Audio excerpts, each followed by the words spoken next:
Hi ಎಲ್ಲರಿಗೂ ನಮಸ್ಕಾರ. ಈ ಒಂದು ವಿಡಿಯೋದಲ್ಲಿ ಈಗೇನು ಕರ್ನಾಟಕ ಪರೀಕ್ಷಾ ಪ್ರಾಧಿಕಾರ ಅಂದರೆ KA ಏನು ನೇಮಕಾತಿಯನ್ನು ಹೊರಡಿಸಿದ್ದಾರೆ. ಸರ್ಕಾರದಿಂದ ಕಂದಾಯ ಇಲಾಖೆಯಲ್ಲಿ ಖಾಲಿ ಇರುವ ಉಳಿಕೆ ಮೂಲ ವೃಂದದ 1,000 ಗ್ರಾಮಾಡಳಿತ ಅಂತಂದರೆ ವಿಲೇಜ್ ಅಕೌಂಟೆಂಟ್ ಹುದ್ದೆಗಳು ಏನು ಖಾಲಿದ್ದಾವೆ, ಆ ಹುದ್ದೆಗೆ ಅನುಸಾರವಾಗಿ ಮುಂದಿನ ತಿಂಗಳಲ್ಲಿ ಅಂದರೆ ಮಾರ್ಚ್ ತಿಂಗಳಲ್ಲಿ 4/3/2024ರಿಂದ ಈ ಖಾಲಿ ಹುದ್ದೆಗೆ ಅರ್ಜಿಗಳನ್ನು ಸಲ್ಲಿಸೋಕ್ಕೆ ಅವಕಾಶ ಮಾಡಿಕೊಳ್ಳಲಾಗಿದೆ. ಸೊ ಹಾಗಾಗಿ ಆ ಹುದ್ದೆಗಳ ಅರ್ಹತೆ ಏನು, ಯಾರೆಲ್ಲ ಅರ್ಜಿ ಸಲ್ಲಿಸ್ಬೋದು, ಯಾವೆಲ್ಲ ವಯಸ್ಸಿನವರು ಈ ಅರ್ಜಿಗೆ ಸಲ್ಲಿಸ್ಬೋದು ಮತ್ತು ಯಾವೆಲ್ಲ ವಿಷಯ ಇರ್ತವೆ, ಯಾವೆಲ್ಲ ಪೇಪರ್ ಇರ್ತವೆ, ಪೇಪರ್ 1ರ ವಿಷಯಗಳೇನು, ಪೇಪರ್ 2ರ ವಿಷಯ ಏನು, ಈ ರೀತಿಯ ಎಲ್ಲ ಮಾಹಿತಿಯನ್ನು ಈ ವಿಡಿಯೋದಲ್ಲಿ ನಿಮಗೆ ತಿಳಿಸ್ತಾ ಹೋಗ್ತೀನಿ. ಸೊ ಹಾಗಾಗಿ ಇನ್ನೂ ಯಾರೆಲ್ಲ ಸಬ್ಸ್ಕ್ರೈಬ್ ಆಗಿಲ್ಲ ನಮ್ಮ ಚಾನಲ್ಗೆ ಸಬ್ಸ್ಕ್ರೈಬ್ ಆಗಬೇಕು ಮತ್ತು ಹೆಚ್ಚಿನ ಜನರಿಗೆ ಶೇರ್ ಮಾಡೋ ಮುಖಾಂತರ ಅವರಿಗೂ ಕೂಡ ಈ ವಿಷಯವನ್ನು ತಲುಪಿಸೋಕ್ಕೆ ಸಹಾಯ ಆಗುತ್ತದೆ.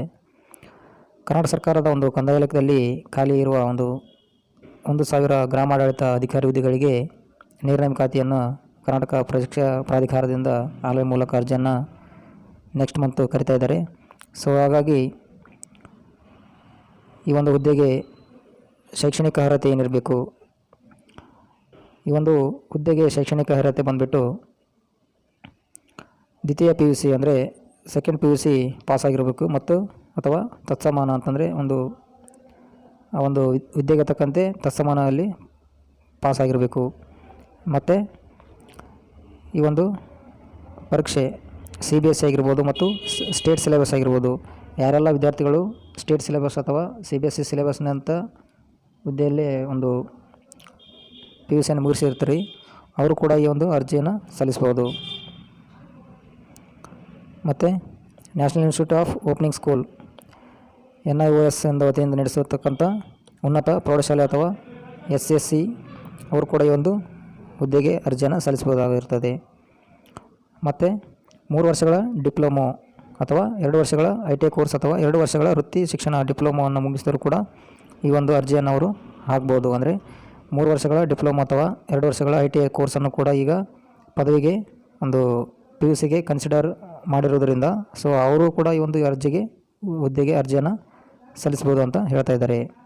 ನಂತರ ಈ ಹುದ್ದೆಗೆ NPS ಸೌಲಭ್ಯ ಇರುವುದಿಲ್ಲ, ಅಂದರೆ ಪಿಂಚಣಿ ಇರುವುದಿಲ್ಲ. ಈ ಹುದ್ದೆಗೆ ಯಾವುದೇ ರೀತಿಯ ಪಿಂಚಣಿ ಸೌಲಭ್ಯನೂ ಇರುವುದಿಲ್ಲ.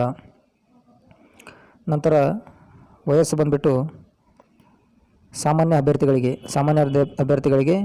35 ವರ್ಷಗಳನ್ನು ನಿಗದಿಪಡಿಸಿದ್ದಾರೆ.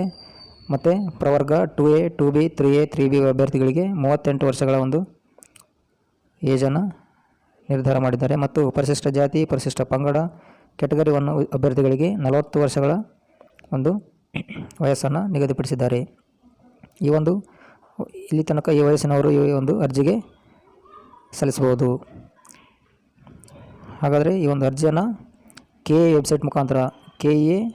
ವೆಬ್ಸೈಟ್ ಮುಖಾಂತರ ನೀವು ಈ ಅರ್ಜಿಯನ್ನು ಆನ್ಲೈನಲ್ಲಿ ಭರ್ತಿ ಮಾಡ್ಬೋದು. ಈ ಅರ್ಜಿಗೆ ಯಾವುದೇ ರೀತಿಯ ಆಫ್ಲೈನ್ ಅರ್ಜಿ ಇರುವುದಿಲ್ಲ. ಈ ನೀವು ಹತ್ತಿರದಲ್ಲಿರುವ ನೆಟ್ ಸೆಂಟರ್ ಆಗಿರ್ಬೋದು ಅಥವಾ ನಿಮ್ಮ ಮೊಬೈಲಲ್ಲಿ ನೀವು ಅರ್ಜಿಯನ್ನು ಹಾಕ್ಬೋದು. ಈ ವೆಬ್ಸೈಟನ್ನು ನೀವು ನೋಟ್ ಮಾಡ್ಕೊಳ್ಳಿ. http://karnataka.nic.in ಈ ವೆಬ್ಸೈಟ್ ಮುಖಾಂತರ ನೀವು ಅರ್ಜಿಯನ್ನು ಸಲ್ಲಿಸಬಹುದಾಗಿರ್ತದೆ. ಹಾಗಾದರೆ ಅರ್ಜಿಯನ್ನು ಸಲ್ಲಿಸುವ ಡೇಟ್ ಯಾವುದಪ್ಪ ಅಂತಂದರೆ 4/3/2024 ಬೆಳಗ್ಗೆ 11ರಿಂದ ಕೊನೆಯ ದಿನಾಂಕ 3/4/2024 ರಾತ್ರಿ 12 ಗಂಟೆವರೆಗೆ ಈ ಅರ್ಜಿಯನ್ನು ಸಲ್ಲಿಸುವ ದಿನಾಂಕವನ್ನು ನಿಗದಿಪಡಿಸಿದ್ದಾರೆ. ಮತ್ತು ಈ ಅರ್ಜಿಗೆ ಸಂಬಂಧಪಟ್ಟಂತೆ ಶುಲ್ಕವನ್ನು ಪಾವತಿ ಮಾಡಲು 6/4/2024 ಅವಧಿಯನ್ನು ಕೊಟ್ಟಿರ್ತಾರೆ. ಹಾಗಾದರೆ ಯಾರೆಲ್ಲ ಅಭ್ಯರ್ಥಿಗಳಿಗೆ ಎಷ್ಟೆಲ್ಲ ಶುಲ್ಕ ಇದೆ ಅಂತ ನೋಡಿಕೊಂಡು ಹೋಗೋಣ. ಸಾಮಾನ್ಯ ಅಭ್ಯರ್ಥಿಗಳಿಗೆ ಸಾಮಾನ್ಯ ಅರ್ಹತೆ ಮತ್ತು ಇತರೆ ಪ್ರವರ್ಗ ಅಂದರೆ OBCದವರಿಗೆ 750 ರೂಪಾಯಿಗಳ ಶುಲ್ಕವನ್ನು ಪಾವತಿಸಬೇಕಾಗಿರ್ತದೆ. ಮತ್ತು ಪರಿಶಿಷ್ಟ ಪಂಗಡ ಪರಿಶಿಷ್ಟ ಜಾತಿ ಪರಿಶಿಷ್ಟ ಪ್ರವರ್ಗ 1 ಮತ್ತು ಮಾಜಿ ಸೈನಿಕ ಮತ್ತು ಅಂಗವಿಕಲರಿಗೆ ₹500 ರೂಪಾಯಿಗಳ ಶುಲ್ಕವನ್ನು ನಿಗದಿಪಡಿಸಿದ್ದಾರೆ. ಇಷ್ಟು ಈ ಹುದ್ದೆಗೆ ನಿಗದಿಪಡಿಸಕ್ಕಂಥ ಶುಲ್ಕ ಇರ್ತದೆ. ಹಾಗಾದರೆ ಈ ಎಕ್ಸಾಮ್ ಯಾವ ಥರ ಇರ್ತದೆ? ಮೊದಲೆಲ್ಲ PUCಯಲ್ಲಿ ಮೆರಿಟ್ ಆದಂಥ ವಿದ್ಯಾರ್ಥಿಗಳಿಗೆ ಮಾತ್ರ ಈ ಹುದ್ದೆಯನ್ನು ಮೀಸಲಾಗಿರ್ತಿತ್ತು. ಸೊ ತದನಂತರದಲ್ಲಿ ಆ ಹುದ್ದೆಗೆ ಪರೀಕ್ಷೆಯನ್ನು ಸ್ಪರ್ಧಾತ್ಮಕ ಪರೀಕ್ಷೆಯನ್ನು ಏರ್ಪಡಿಸಬೇಕು ಎಂಬ ಒಂದು ಸುಪ್ರೀಂ ಕೋರ್ಟ್ ಆದೇಶ ಮೇರೆಗೆ ಈ ಹುದ್ದೆಗೆ ಕೂಡ ಒಂದು ಪರೀಕ್ಷೆಯನ್ನು ಮಾಡಿದ್ದಾರೆ. ಸೊ ಆ ಒಂದು ಪರೀಕ್ಷೆಗೆ ಆಫ್ಲೈನ್ OMR ಟೈಪ್ ಅಂತಂದರೆ ಇವಾಗ ನಾವು ಬರಿತಾ ಇದ್ದೆಲ್ಲ ಕಾನ್ಸ್ಟೇಬಲ್ ಆಗಿರ್ಬೋದು, PSI ಆಗಿರ್ಬೋದು, ಈ ಎಲ್ಲ ಹುದ್ದೆಗಳಿಗೆ ನಾವು CET ಬರಿತೀವಲ್ಲ ಅದೇ ತರಹದ OMRನಲ್ಲಿ ಆಫ್ಲೈನ್ OMR ಮಾದರಿ ಪರೀಕ್ಷೆಯನ್ನು ಈ ಒಂದು ಹುದ್ದೆಗೆ ಏರ್ಪಡಿಸಿದ್ದಾರೆ. ಈ ಒಂದು ಪರೀಕ್ಷೆಗಳು ಎಲ್ಲ ಜಿಲ್ಲಾ ಕೇಂದ್ರಗಳಲ್ಲಿ ಆಯಾ ಜಿಲ್ಲಾ ಕೇಂದ್ರಗಳಲ್ಲಿ ನಡೆಸಲು ಒಂದು ತೀರ್ಮಾನವನ್ನು ಕೈಗೊಂಡಿದ್ದಾರೆ. ವಿಶೇಷ ಏನಪ್ಪ ಅಂತಂದರೆ ಈ ಒಂದು ಪರೀಕ್ಷೆಗೆ ಕಡ್ಡಾಯ ಕನ್ನಡದ ಭಾಷಾ ಪರೀಕ್ಷೆಯನ್ನು ಇಟ್ಟಿದ್ದಾರೆ. ಸೊ ಈ ಒಂದು ಕಡ್ಡಾಯ 150 ಅಂಕಗಳನ್ನು ಒಳಗೊಂಡಿರುತ್ತದೆ. ಕನ್ನಡ ಕಡ್ಡಾಯ ಪರೀಕ್ಷೆ ಇದು 150 ಅಂಕಗಳನ್ನು ಒಳಗೊಂಡಿರುತ್ತದೆ. ಸೊ ಇದರಲ್ಲಿ ಕನಿಷ್ಠ 50 ಅಂಕಗಳನ್ನು ಗಳಿಸಿದರೆ ಅವರು ಈ ಒಂದು ಎಕ್ಸಾಮನ್ನು ಅಟೆಂಡ್ ಮಾಡ್ಬೋದು. ಅಂತಂದರೆ ಕನ್ನಡ ಕಡ್ಡಾಯ ಪರೀಕ್ಷೆಯನ್ನು 150 ಅಂಕಗಳಿಗೆ 50 ಅಂಕಗಳ ಒಂದು ಮಿನಿಮಮ್ ಮಾರ್ಕ್ಸನ್ನು ತೊಗೊಂಡ್ರೆ ಮಾತ್ರ ಹುದ್ದೆಗೆ ಅಂಕಗಳನ್ನು ಪರಿಗಣಿಸಲಾಗ್ತದೆ ಅಂತ ಹೇಳಿದ್ದಾರೆ. ನೆಕ್ಸ್ಟು ಪತ್ರಿಕೆ 1 ಮತ್ತು ಪತ್ರಿಕೆ 2 ಒಂದರ ವಿಷಯಗಳನ್ನು ಇಲ್ಲಿ ನಿಮಗೆ ಹೇಳ್ತಾ ಹೋಗ್ತೀನಿ. ಪತ್ರಿಕೆ 1 ವಿಷಯ ಬಗ್ಗೆ ಪ್ರಚಲಿತ ಘಟನೆಗಳ ಸಂಬಂಧಿಸಿದಂತೆ ಸಾಮಾನ್ಯ ಜ್ಞಾನದ ವಿಷಯಗಳು ಬರ್ತವೆ. ಇಲ್ಲಾಂದರೆ ಜನರಲ್ ನಾಲೆಜ್ ಸಂಬಂಧಪಟ್ಟಂಗೆ ಇತ್ತೀಚಿನ ಸುದ್ದಿಗಳಾಗಿರ್ಬೋದು, ಜನರಲ್ ನಾಲೆಜ್ ಕ್ವೆಶನ್ ಆಗಿರ್ಬೋದು ಮತ್ತು ದೈನಂದಿನ ಗ್ರಹಿಕೆ ವಿಷಯಗಳಾಗಿರ್ಬೋದು, ಭಾರತ ಸಂವಿಧಾನದ ಸ್ಥೂಲ ನೋಟದ ವಿಷಯಗಳಾಗಿರ್ಬೋದು, ವಿಶೇಷವಾಗಿ ಕರ್ನಾಟಕಕ್ಕೆ ಸಂಬಂಧಪಟ್ಟಂಥ ಭಾರತದ ಇತಿಹಾಸ, ಕರ್ನಾಟಕಕ್ಕೆ ಸಂಬಂಧಪಟ್ಟಂತೆ ಭಾರತದ ಭೂಗೋಳ ವಿಷಯಗಳು ಮತ್ತು ರಾಜ್ಯ ಮತ್ತು ಪ್ರಾದೇಶಿಕ ಆಡಳಿತ ಕುರಿತ ವಿಷಯಗಳು, ಗ್ರಾಮೀಣಾಭಿವೃದ್ಧಿ, ಪಂಚಾಯತ್ ರಾಜ್ ಸಂಸ್ಥೆಗಳು ಮತ್ತು ಗ್ರಾಮೀಣ ಸಹಕಾರ ಸಂಸ್ಥೆಗಳಿಗೆ ಸಂಬಂಧಿಸಿದಂತೆ ಉಪಕ್ರಮಗಳನ್ನು ಒಳಗೊಂಡಂತೆ ಕರ್ನಾಟಕ ಆರ್ಥಿಕತೆಯ ಅಭಿವೃದ್ಧಿ ಕುರಿತ ವಿಷಯಗಳಾಗಿರ್ಬೋದು ಮತ್ತು ಕರ್ನಾಟಕ ಪರಿಸರ ಸಂಬಂಧಿ ಸಮಸ್ಯೆಗಳಾಗಿರ್ಬೋದು ಮತ್ತು ಅಭಿವೃದ್ಧಿ ಕುರಿತ ವಿಷಯಗಳನ್ನು ಈ ಒಂದು ಪತ್ರಿಕೆ 1ರಲ್ಲಿ ಕೇಳಾಗ್ತದೆ. ಈ ಒಂದು ವಿಷಯಗಳನ್ನು 100 ಮಾರ್ಕ್ಸ್ಗಳಿಗೆ 100 ಅಂಕಗಳಿಗೆ 2 ಗಂಟೆಯ ಅವಧಿಯಲ್ಲಿ ಈ ಒಂದು ಪತ್ರಿಕೆ 1ಅನ್ನು ನಿಗದಿಪಡಿಸಲಾಗಿದೆ. 100 ಅಂಕಗಳಿಗೆ ಪತ್ರಿಕೆ 1ಅನ್ನು 2 ಗಂಟೆಗಳ ಅವಧಿಯಲ್ಲಿ ನಿಗದಿಪಡಿಸಲಾಗಿದೆ. ಹಾಗಾದರೆ ಪತ್ರಿಕೆ 2 ಯಾವೆಲ್ಲ ಸಬ್ಜೆಕ್ಟ್ ಇರ್ತವೆ ಅಂತ ನೋಡ್ತಾ ಹೋಗೋಣ. ಪತ್ರಿಕೆ 2ಅಲ್ಲಿ ಒಂದು ಸಾಮಾನ್ಯ ಕನ್ನಡ ಇರ್ತದೆ, ಮತ್ತು ಸಾಮಾನ್ಯ ಇಂಗ್ಲೀಷ್ ಇರ್ತದೆ ಮತ್ತು ಕಂಪ್ಯೂಟರ್ ಜ್ಞಾನ. ಈ ಒಂದು 3 ವಿಷಯಗಳು ಈ ಒಂದು ಪತ್ರಿಕೆ 2ಕ್ಕೆ ಸಂಬಂಧಪಟ್ಟಿರ್ತದೆ. ಇದು ಕೂಡ 100 ಅಂಕಗಳಿಗೆ ಪತ್ರಿಕೆ ಇರ್ತದೆ. ಇದು ಕೂಡ ಸಮಯದ ಅವಧಿ 2 ಗಂಟೆ ಆಗಿರುತ್ತದೆ. ಸೊ ಇಷ್ಟು ಈ ಒಂದು ವಿಲೇಜ್ ಅಕೌಂಟೆಂಟ್ಗೆ ಸಂಬಂಧಪಟ್ಟ ಸಿಲೆಬಸ್ ಆಗಿರ್ತದೆ.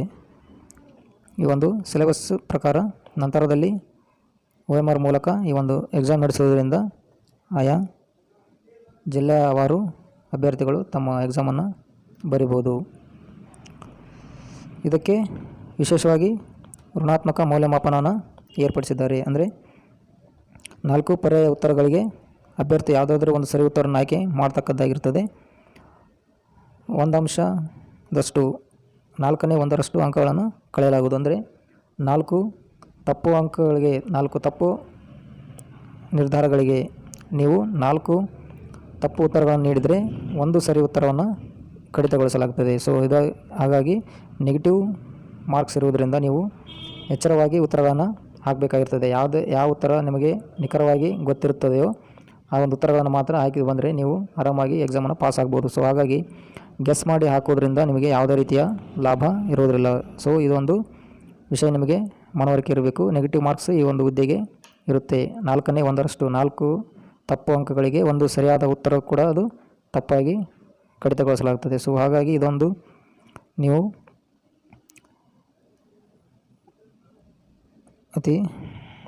ಈ ಒಂದು ವಿಷಯವನ್ನು ನೀವು ಗಮನಿಸಬೇಕಾಗಿರ್ತದೆ. ಸೊ ಹಾಗಾಗಿ ಯಾವೆಲ್ಲ ನಿಮಗೆ ಉತ್ತರ ಗೊತ್ತಿರ್ತಾವೋ, ನಿಖರವಾಗಿ ಯಾವೆಲ್ಲ ಉತ್ತರ ಗೊತ್ತಿರ್ತಾವೋ ಆ ಉತ್ತರಗಳನ್ನು ಮಾತ್ರ ಹಾಕಿ ಬಂದರೆ ಸಾಕು. ಇವು ಅರ್ಹತೆಗಳು ಇವಂತೂ ಗೊತ್ತಿರ್ತವೆ ನಿಮಗೆ.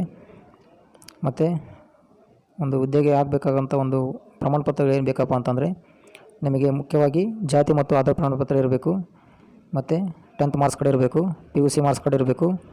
ನೀವು ಒಂದೇ ವೇಳೆ ಮಾಜಿ ಸೈನಿಕ ಆಗಿತ್ತಪ್ಪ ಅಂತಂದರೆ ಮಾಜಿ ಸೈನಿಕರ ಒಂದು ಸರ್ಟಿಫಿಕೇಟ್ ಇರಬೇಕು, ಮತ್ತು ಫೋಟೋ, ಸೈನು, Gmail ID ಆಗಿರ್ಬೋದು, ಮೊಬೈಲ್ ನಂಬರ್ ಆಗಿರ್ಬೋದು, ಆಧಾರ್ ಕಾರ್ಡು ಮತ್ತು ಆಧಾರ್ ಕಾರ್ಡಿಗೆ ಮೊಬೈಲ್ ನಂಬರ್ ಲಿಂಕ್ ಆಗಿರಬೇಕು. ಮತ್ತು ನೀವು ಗ್ರಾಮೀಣ ಅಭ್ಯರ್ಥಿ ಆಗಿತ್ತಪ್ಪ ಅಂದರೆ ಗ್ರಾಮೀಣ ಭಾಗದಲ್ಲಿ 1ರಿಂದ 10ನೇ ತರಗತಿಯಲ್ಲಿ ನೀವು ಓದಿದವರಾಗಿದ್ದರೆ BO ಆಫೀಸ್ಲಿಂದ ಅಂತಂದರೆ ತಾಲೂಕು ಶೈಕ್ಷಣಿಕ ಅಧಿಕಾರಿಗಳಿಂದ ಸಹಿ ಮಾಡಲ್ಪಟ್ಟ ಒಂದು ಪ್ರಮಾಣ ಪತ್ರಗಳನ್ನು ನೀವು ಸಿದ್ಧವಾಗಿ ಇಟ್ಟುಕೊಳ್ಬೇಕು. ಮತ್ತು ಕನ್ನಡ ಅಭ್ಯರ್ಥಿಗಳಿದ್ದರೆ, ಕನ್ನಡ ಮಾಧ್ಯಮ ಅಭ್ಯರ್ಥಿಯಾಗಿದ್ದರೆ ಕೂಡ ನೀವು ತಾಲೂಕು ಶಿಕ್ಷಣಾಧಿಕಾರಿಗಳಿಂದ ಸಹಿ ಮಾಡಲ್ಪಟ್ಟ ಸರ್ಟಿಫಿಕೇಟನ್ನು ನೀವು ಹೊಂದಿರಬೇಕು. ವಿಕಲಚೇತನ ಅಭ್ಯರ್ಥಿಗಳು ಕೂಡ ಅಂಗವಿಕಲರ ಸರ್ಟಿಫಿಕೇಟನ್ನು ನೀವು ಹೊಂದಿರಬೇಕಾಗಿರ್ತದೆ.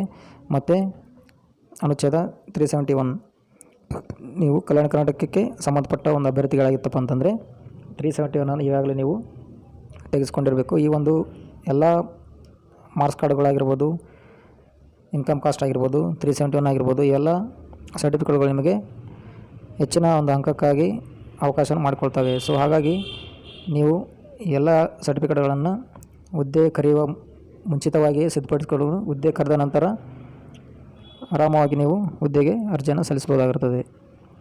ಇನ್ನು ತೃತೀಯ ಲಿಂಗ ಅಭ್ಯರ್ಥಿಗಳು ಕೂಡ ತಮ್ಮ ಸರ್ಟಿಫಿಕೇಟನ್ನು ತೆಗೆದುಕೊಳ್ಬೇಕು. ಯೋಜನಾ ನಿರಾಶ್ರಿತ ಒಂದು ಅಭ್ಯರ್ಥಿಗಳು, ಯೋಜನೆಗಳಿಂದ ನಿರಾಶ್ರಿತ ಅಭ್ಯರ್ಥಿಗಳು ಕೂಡ ತಮ್ಮ ಯೋಜನಾ ನಿರಾಶ್ರಿತ ಪ್ರಮಾಣಪತ್ರವನ್ನು ತೆಗೆದುಕೊಂಡಿರಬೇಕು. ಇಷ್ಟೆಲ್ಲ ಸರ್ಟಿಫಿಕೇಟ್ ಇತ್ತಪ್ಪ ಅಂತಂದರೆ ನೀವು ಆರಾಮವಾಗಿ ಹುದ್ದೆಗೆ ಅರ್ಜಿಯನ್ನು ಸಲ್ಲಿಸ್ಬೋದು. ಈ ಒಂದು PDF ಎಲ್ಲ ರೀತಿಯ ಒಂದು ಮಾಹಿತಿಯನ್ನು ನೀಡಿದ್ದಾರೆ. ಈ ಒಂದು PDF ಲಿಂಕನ್ನು ನಾನು ಡಿಸ್ಕ್ರಿಪ್ಷನ್ ಬಾಕ್ಸ್ನಲ್ಲಿ ಹಾಕಿರ್ತೀನಿ. ಈ ಒಂದು PDF ನೀವು ಡೌನ್ಲೋಡ್ ಮಾಡಿಕೊಂಡು ಇನ್ನೂ ಹೆಚ್ಚಿನ ಮಾಹಿತಿಯನ್ನು ನೀವು ಈ PDF ಮೂಲಕ ನೀವು ತಿಳ್ಕೊಳ್ಬೋದು. ಓಕೆ, ವಿಷಯ ಅರ್ಥ ಆಗುತ್ತೆ ಅಂತ ತಿಳ್ಕೊತೀನಿ. ಇಷ್ಟು ಈ ಒಂದು VAಗೆ ಸಂಬಂಧಪಟ್ಟಂಥ ಮಾಹಿತಿ ಆಗಿರ್ತದೆ. 4/3/2024 ಈ ಒಂದು ಹುದ್ದೆಗೆ ಅರ್ಜಿ ಕರೀತಾ ಇದ್ದಾರೆ. ಇಷ್ಟರೊಳಗೆ ನೀವು ಎಲ್ಲ ಡಾಕ್ಯುಮೆಂಟ್ಸನ್ನು ಕ್ಲಿಯರಾಗಿ ಇಟ್ಟುಕೊಂಡು ನಂತರದಲ್ಲಿ ಹುದ್ದೆಗೆ ಅರ್ಜಿಯನ್ನು ಸಲ್ಲಿಸೋಕ್ಕೆ ಹೋಗಬೇಕಾಗಿರ್ತದೆ. Okay, thank you.